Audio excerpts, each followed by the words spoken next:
Shalom dan selamat pagi buat Bapak dan Ibu dan serta saudara sekalian. Kali ini saya akan membahas sebuah hubungan teologi Alkitab dengan eksegesis. Sebelum memasuki materi selanjutnya, izinkan saya memperkenalkan diri saya terlebih dahulu. Perkenalkan, nama saya Lydia Nive Indah Matasari Selaban. Saya mahasiswa dari IAKN Tarutung. Prodi Pendidikan Agama Kristen, semester 6, mata kuliah Teologi Alkitab, dan dosen pengampunya adalah Bapak Dr.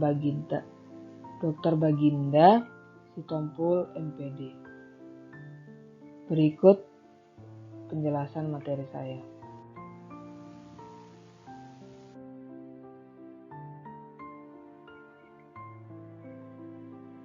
Perbedaan arti dari masing-masing makna tulisan teologi.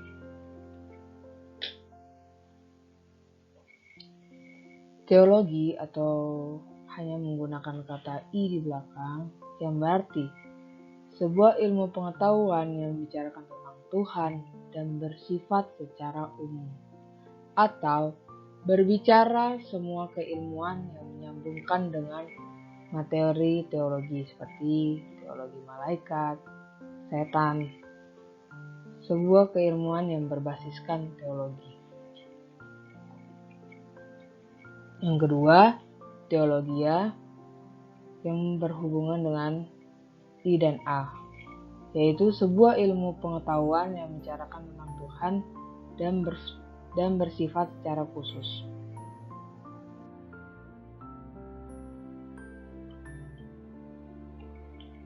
Pengertian teologi.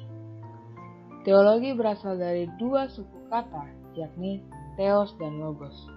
Theos yang artinya adalah Tuhan, sedangkan logos adalah ilmu pengetahuan.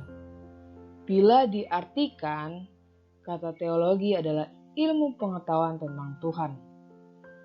Alkitab adalah sebuah perkataan Tuhan atau firman Tuhan yang memberikan pedoman, dan dari lewat Alkitab tersebut kita bisa mengetahui Tuhan Yesus sebagai juru selamat umat manusia dan sebagai korban penebusan dosa untuk seluruh dosa umat manusia.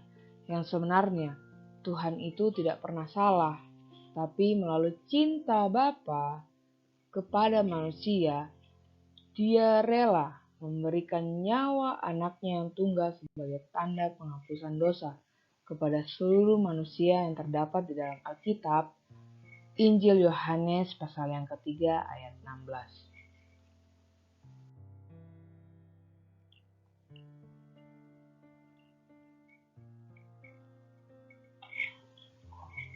Kebenaran tentang Tuhan bisa kita temukan di dalam Alkitab. Tentu, tidak ada yang bisa kita ketemukan kebenaran di luar Alkitab.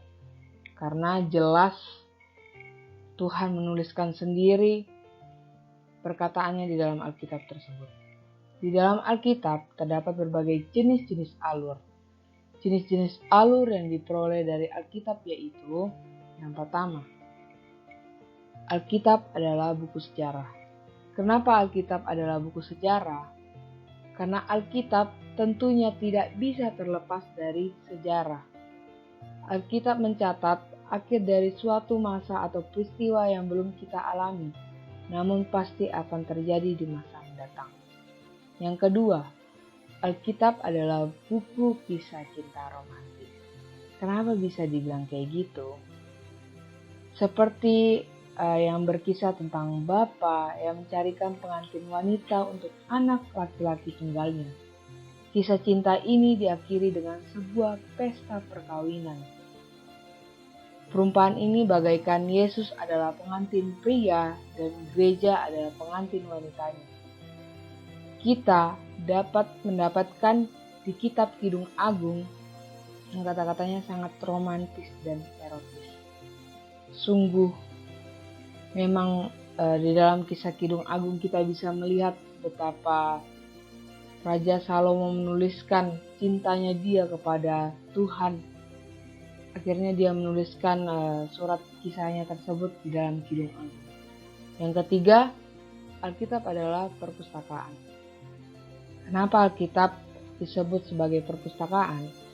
Karena Alkitab bukan hanya sekumpulan kitab-kitab, tetapi Alkitab itu terdiri dari 66 kitab yang dituliskan oleh 40 orang, yang terdiri dari 3 bahasa, yaitu Aram, yang kedua Yunani, yang ketiga Ibrani.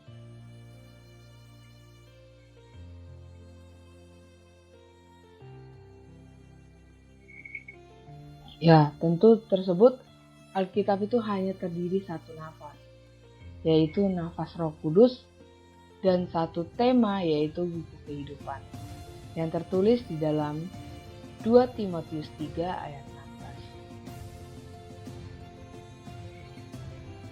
16. Kalau kita ingin mengenal Tuhan, tentunya kita harus rajin membaca Alkitab.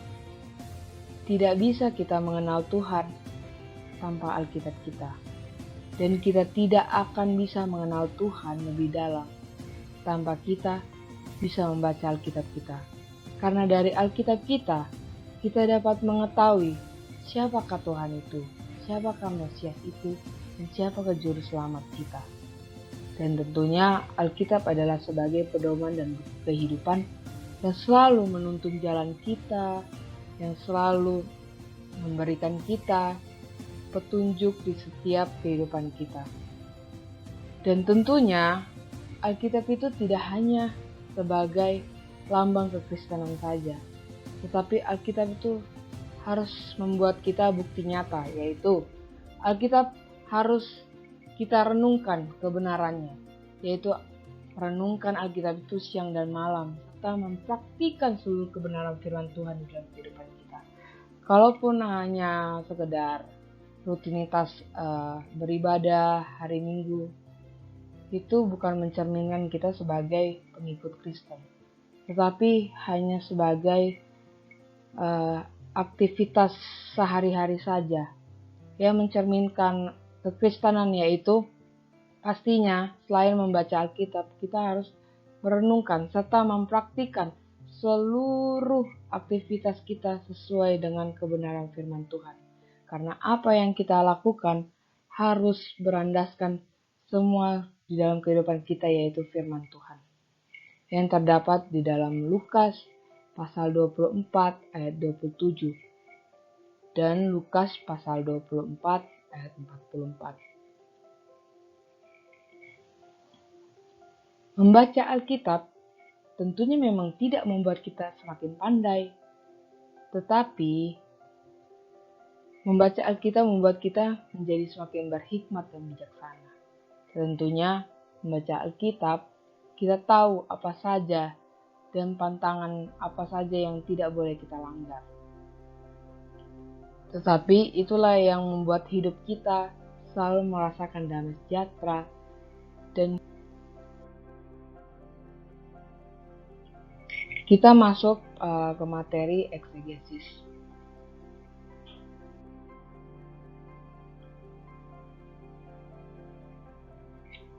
Perbedaan makna dari sebuah kata eksegesis dengan eisegesis. Eksegesis merupakan kata yang berasal dari dua suku kata dari Yunani, yaitu ex dan agomai.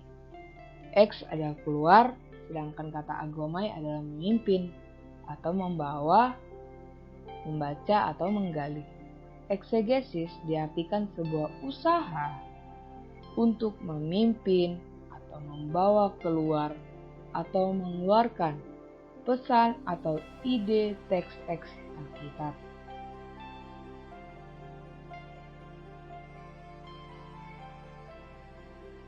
Eisegesis berasal dari kata eis yang berarti memasukkan sebuah ide, pikiran, atau pesan.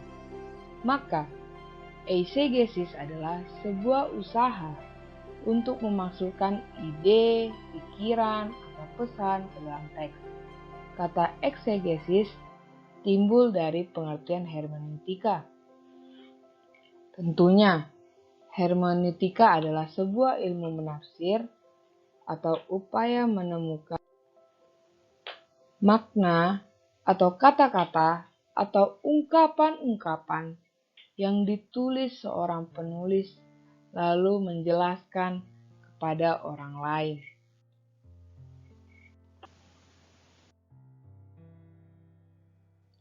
Contohnya, seperti seorang pendeta yang sedang berkhotbah di altar gereja. Tentunya pendeta akan mengangkat sebuah topik khotbah yang akan dikhotbahkan pada hari Minggu. Pastinya pendeta tersebut tidak hanya sewaktu-waktu cuman mencangkup satu ayat, tapi akan beberapa ayat yang akan dijelaskan. Nah, di situ peran pendeta untuk menjelaskan dari ayat per ayat tersebut, supaya jemaat tahu, tidak hanya sekedar hanya tahu di firman Tuhan tulisannya, tapi jemaat tahu dan bisa mempraktikkan kebenaran tersebut di dalam kehidupannya sehari-hari. Di dalam ayat tersebut mungkin ada yang terdapat kata yang kurang dipahami oleh jemaat. Di situ tugas pendeta untuk menjelaskan dari arti Alkitab itu sendiri. Tentunya hasil dari jawaban Tuhan dan bukan hasil dari pemikiran manusia itu sendiri. Sehingga pendeta dengan tepat memberitahukan arti Alkitab yang tidak diketahui oleh jemaat tersebut. Ya, tentunya hermeneutika hanya bisa dilakukan oleh orang-orang tertentu seperti pendeta. Dan hermeneutika harus mempunyai hubungan yang erat dengan Tuhan. Seperti pendeta menafsirkan sebuah ayat tentu tidak bisa asal-asalan. Karena salah satu aja ayat yang ditafsir, jika salah, maka salah artinya juga. Jadi, menafsir ayat itu tidak boleh sembarangan orang. Harus orang tersebut memiliki relasi dan hubungan intim terhadap Tuhan, yaitu hubungan mendalam komunikasi dengan Tuhan, yang seperti memiliki jam doa, membaca dan merenungkan firman Tuhan setiap harinya, dan tidak pernah putus-putusnya di dalam kehidupannya.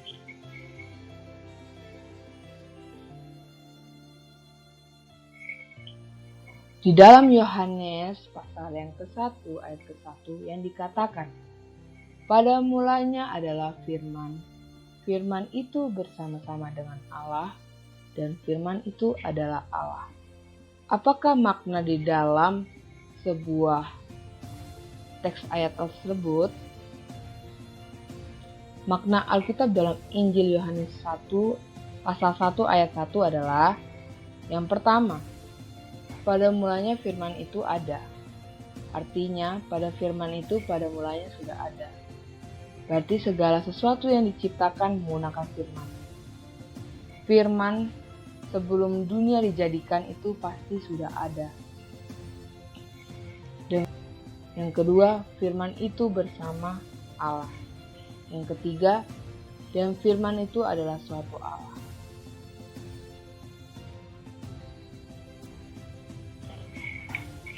Kitab Injil Yohanes menjelaskan firman itu adalah Allah. Kenapa firman itu disebut Allah? Tetapi ada penyimpangan dari kata-kata suatu Allah. Firman itu adalah suatu Allah yang mirip dengan Allah, berarti bukan Allah. Lalu muncullah pengertian teologi yang berarti Yesus yang dimaksud dalam makna ini adalah bukan Tuhan.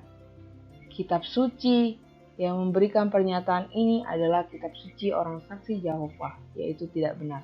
Pernyataan tersebut adalah pernyataan dari sebuah kitab saksi Yahova yang mengatakan bahwa Yesus adalah bukan Tuhan, tetapi hanya manusia biasa. Dan tentunya ini tidak benar. Karena di dalam Alkitab sendiri, Tuhan Yesus dikatakan memang 100% manusia dan 100% Allah. Tentunya Yesus adalah manusia dan Allah. bukan berarti Yesus hanya manusia biasa, tapi Yesus juga adalah Allah.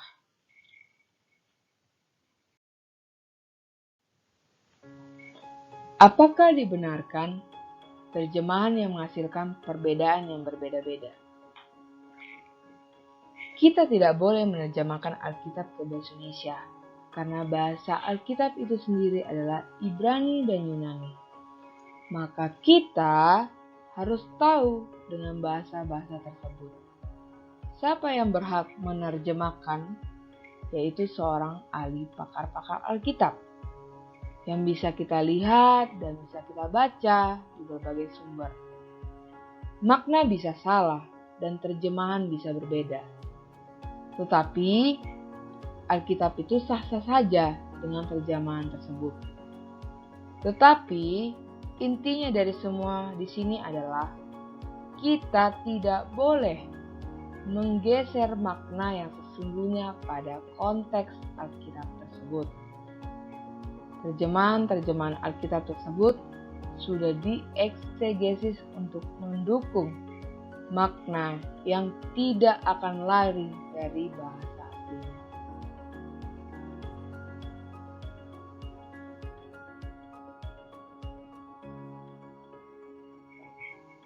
Jadi kita tahu kan hubungan Alkitab itu dengan teologi eksegesa. Oleh karena itu, eksegesa akan mengeluarkan teologi yang datangnya dari Alkitab, yang artinya Alkitab itu yang diterjemahkan, karena eksegesa adalah mengeluarkan arti sebenarnya dengan kata yang dimaksud oleh firman tersebut.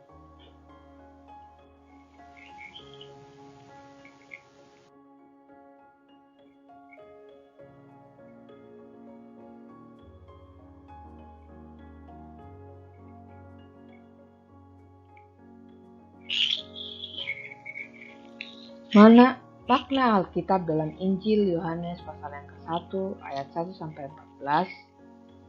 Kenapa pada poin yang ketiga itu dikatakan pernyataan yang salah? Karena poin yang ketiga sangat bertentangan dengan poin yang pertama. Pada poin yang kedua jelas dikatakan firman itu bersama dengan Allah, yang berarti firman itu tidak diciptakan.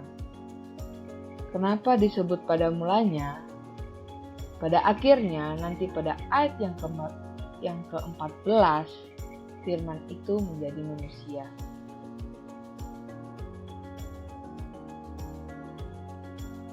Yang menjelaskan Allah itu nanti pada akhirnya menjadi manusia. Dari pernyataan tersebut pada mulanya bersama dengan Allah dan pada akhirnya arti makna dalam pernyataan Alkitab tersebut yang diartikan adalah Yesus. Pada ayat ketiga dan keempat, Yesus adalah Sang Pencipta. Jadi, apa yang dikerjakan oleh Allah dikerjakan juga oleh Yesus. Karena Yesus adalah pencipta, berarti menentang teologianya adalah Yesus hilang karena Yesus sendiri adalah pencipta. Di dalam ayat 4 dikatakan di sana adalah di dalam Dia ada hidup. Siapa pemberi hidup? Tentunya Tuhan. Berarti di dalam Dia ada hidup, yang berarti adalah Tuhan. Siapa hidup di makna Alkitab ini? Itu firman. Dan terang itu adalah Yesus. Maka tugas eksegesa adalah menerangkan ayat demi ayat dalam setiap paragraf. Contohnya, Yesus membangkitkan orang mati, Yesus mengubah air menjadi anggur, Yesus memberi kehidupan, Yesus menciptakan, berarti Yesus adalah Tuhan. Sekian dari materi saya. Terima kasih dan shalom.